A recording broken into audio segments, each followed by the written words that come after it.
Mais pas les jours de jeûne en soi. Qu'est-ce que les jeûnes? Paul a dit, moi, je vois un temps si longtemps à passer. Nous n'avons pas jeûné. Je vois que la traversée sera difficile. La traversée sera difficile. Mon frère, ce que j'ai dit à l'église Mongarzim. Si l'église ne gêne pas, si les chrétiens ne gênent pas, la traversée sera difficile pour toi. Et les commandants, ils disent, ah non, il ne faut pas l'écouter. Mais ils ont pris les bateaux, ils ont traversé. Mais lisez jusqu'à la fin. Lisez jusqu'à la fin, c'est un devoir que je vous donne. Les conseils que je te dis tout simplement, tu veux que ta traversée soit facile. Alléluia. Amen. Instaurer la vie de jeûne et prière dans ta vie. Les jeûnes et prières, laissez-moi vous dire, la Bible dit, c'est le moment agréable à Dieu. C'est les jours agréables à Dieu. C'est les jours où l'homme humilie son corps. C'est les jours où l'homme rentre dans la divinité de Dieu. Alléluia. Je vous ai expliqué cela. En ce moment-là, quand on demande à Dieu, Dieu nous donne. Vu les temps qui nous est imparti, il y a un enseignement. J'ai préparé vraiment un enseignement sur les jeûnes et prières. Nous allons décortiquer comment est-ce que nous devons jeûner, quand est-ce que nous devons jeûner, quels sont les comportements que nous devons avoir lorsque nous jeûnons. Alléluia. Amen. Le jeûne est tellement indispensable pour les chrétiens. Il y a quelques cas que nous devons jeûner. Alléluia. Nous devons jeûner pour avoir le soutien de l'Éternel après avoir péché. 1 Samuel 7 à 6. Alléluia. Prenez les chapitres bibliques là à lire, je vois à la maison. C'est tellement très important, laissez-moi vous dire. Je vous ai parlé des péchés mignons. Amen. Les péchés mignons, c'est les péchés qu'on fait au quotidien, qu'on a pris l'habitude de les faire. Mais si par exemple, toi tu te rétrogrades tous les jours, hein? Toi tu te rétrogrades tous les jours, mais je n'ai pour ce péché-là. Je ne sais pas, peut-être le vol, peut-être l'impudicité, peut-être je ne sais pas, mais c'est à toi de voir. Ce péché, je le fais toujours. Ah, tu as toujours cette phrase-là misérable que je suis, qui va me délivrer de ce corps du péché. Jusqu'à présent, tu continues toujours à dire misérable que je suis, misérable que je suis. Qui va te délivrer? Alléluia. Mais rentrer dans les jeûnes et prières. Alléluia. Rentrer dans les jeûnes et prières. Peut-être que toi, tu as un langage. Quand tu parles, les gens ne comprennent pas que tu es chrétien, mais tu n'es pas chrétienne. Alléluia. Mais de toi-même, tu n'arrives pas à se retenir. Peut-être que la colère est toujours avec toi. Rentrez dans les jeûnes et prières. Fais les jeûnes et prières en soi. Demandez l'aide de l'Éternel pour que cet esprit-là parte de toi. Alléluia. Parce que la Bible dit dans le livre de Matthieu, attention. Alléluia. Cette sorte de démon, il part que par la vie des jeûnes et prière. Alléluia. Amen. Parce que toi, tu le fais au quotidien. Les soutiens de l'Éternel après avoir péché. Si ce péché-là est devenu pour toi comme une vie d'habitude, de toi-même, tu n'arrives pas. Allez, prends maintenant la décision qu'il faut. C'est par la vie des jeûnes et prières. Faire entendre sa voix auprès de l'Éternel. Ésaïe 58, 4. Si tu veux que l'Éternel soit dans ta vie, tu veux que l'Éternel entende ta voix, ou bien ça fait longtemps que tu es en train de pleurer pour un problème, tu n'as pas de solution. Rentre dans la vie des jeûnes et prières. En soi, moi je suis toujours disponible. Si tu vois que moi je vais faire ce jeûne et prières, j'appelle les pasteurs. Appelez-moi, je t'accompagnerai tous les jours. Alléluia. Amen. Je t'accompagnerai parce que moi les jeûnes et prières, j'adore cela. Je t'accompagnerai, je suis prêt. Et c'est pour ça que je te dis que je vais mettre les faits des imprimés que je n'ai. Parce que à partir du mois de janvier, nous aurons une structure spirituelle. Une structure spirituelle, donc nous n'avons pas besoin, comme les gens font des... Non, nous voulons organiser l'église spirituellement. J'ai dit spirituellement, Parce que de mon côté aussi, je serai dispensé par rapport à mon travail. J'aurai vraiment j'aurai de temps, j'aurai beaucoup de temps. Et à ce moment-là, il y aura vraiment une équipe d'intercession intense et j'aurai des permanences à l'église.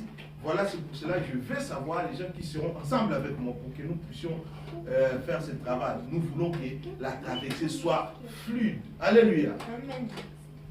Faire entendre sa voix. Lire dans le livre d'Ésaïe 58:4. Supplier Dieu pour obtenir une délivrance. Pour obtenir une délivrance. Va lire dans le livre d'Esther 4 à 16. J'aime bien cette femme, Esther. Alléluia. Amen. Je vous parlerai d'Esther. Esther Mardoché, son oncle. Esther, elle avait besoin de délivrance. Elle est rentrée dans les jeûnes et prières. Quand elle est rentrée dans les jeûnes et prières, la traversée, les choses sont devenues fluides. Alléluia. Amen. Fluides. Alléluia. Pour obtenir la guérison. Alléluia. Pour obtenir la guérison. Le pasteur en question qui dit tout simplement tu mourras, il devrait dire tout simplement ma sœur, pour votre cas, vous devrez rentrer dans la vie de jeûne et prière pour implorer la miséricorde de Dieu. Alléluia. Que de dire tu vas mourir. Alléluia. Cet homme mérite même d'avoir un chiffre.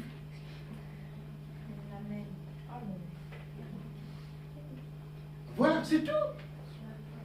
Toi, tu es un pasteur.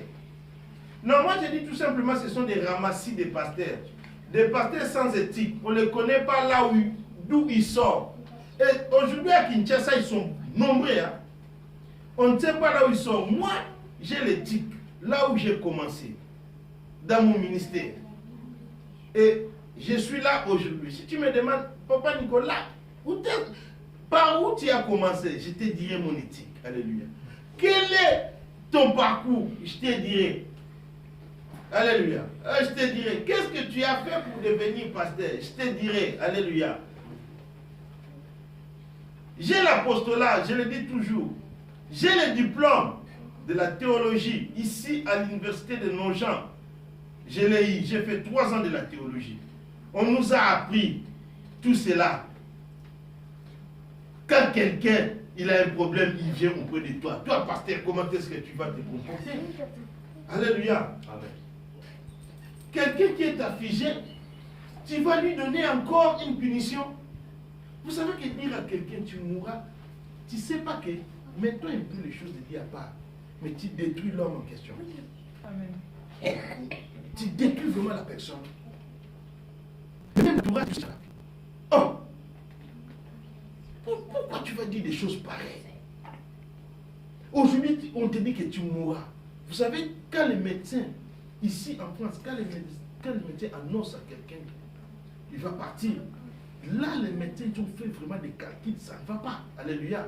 Mais toi, un homme de Dieu, tu n'as même pas donné le traitement. Directement, tu dis à quelqu'un, tu mourras. Alléluia. Mais il y a le traitement spirituel. Amen. Je viens de vous dire le cas de cette terre-là. On a passé à un traitement spirituel. On a passé un mois à prier. Amen. Avec la connaissance de la parole de Dieu, j'ai dit à la sœur, tu vas anticiper. Mettez l'Éternel à l'épreuve. Si vous ne verrez pas, il ouvrira les écluses des cieux pour vous. Alléluia. La sœur, elle a fait ça. Aujourd'hui, elle est en bonne santé. Guérie à 100%. Je vous ai dit qu'elle, elle était malade. Et son petit frère en Afrique du Sud, il avait les mêmes maladies. Le petit frère, il était décédé. Alléluia.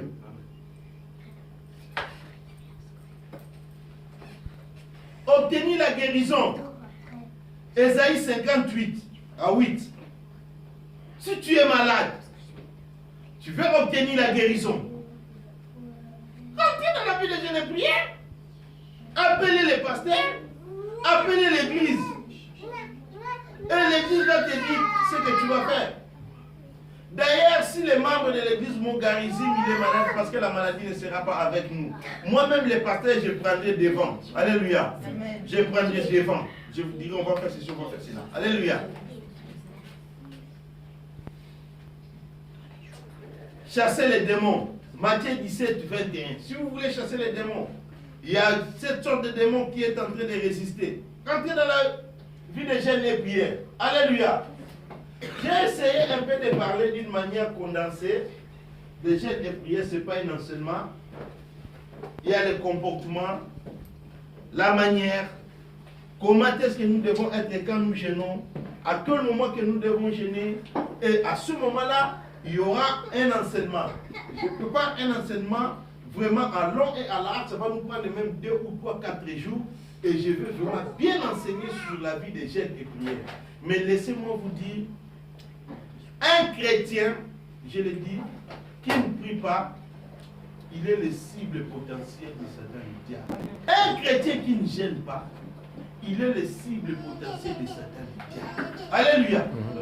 Ne pensez pas que Satan le diable t'oublie. Non. Satan le diable te connaît bien. Alléluia. Gloire soit à notre Dieu. Nous avons terminé. Nous allons nous mettre debout.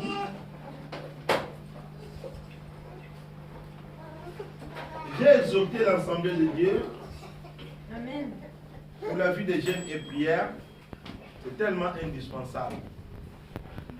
Toi, tu n'arrives pas à jeûner.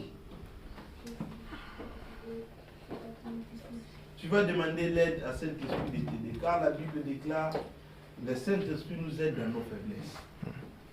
Tu demanderas à Saint-Esprit de t'aider. À partir d'aujourd'hui, que tu sois un homme ou bien une femme de vie de prière et de jeûne et prière. Prions. Alléluia. Je te remercie, toi qui es